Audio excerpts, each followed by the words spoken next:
আমরা নিজেকে অনেকভাবে উপস্থাপন করতে পারি, কিন্তু সেই উপস্থাপনগুলো করার মধ্যে অনেক ব্যবধান আছে।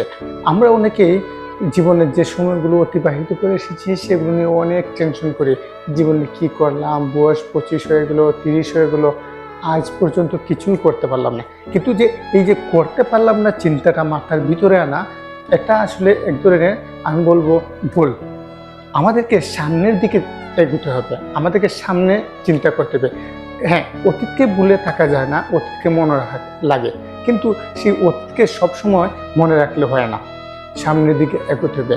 আমরা অনেক সময় দেখি না, কচ্ছপ ধীরে ধীরে হাঁটে, কিন্তু আমরা মনে করি সে অনন্তকাল চলে যাবে, কিন্তু সেই কচ্ছপটা হয়তো তার গন্তব্যে যেতে পারবে না। কিন্তু কচ্ছপ কিন্তু একটা সময় সে তার গন্তব্যে যেতে পারে, হয়তো সে ছোটো ছোটো পায়ে হাঁটে।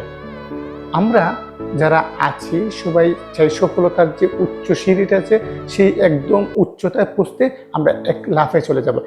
এখানেই আমাদের ভুল। আমরা এক লাফে না গিয়ে যদি আমরা কচ্ছপের মতন আস্তে আস্তে করে হাঁটি, তাহলে আমরাও একদিন সফলতার কাছে যেতে পারবো। আমাদেরকে প্রচুর অনুশীলন করতে হবে। আমরা যারা জীবনে অনেক কিছু করতে চাই, আসলে অনেক কিছু বলতে যারা শুধু টাকা পয়সা ইনকাম করতে চায়, সম্পদ উপার্জন করতে চায় না, মানুষের মনের শান্তির একটা ব্যাপার স্যাপার আছে। যদি মনের শান্তি না থাকে তাহলে এত সম্পদ দিয়ে কোনো লাভ নেই।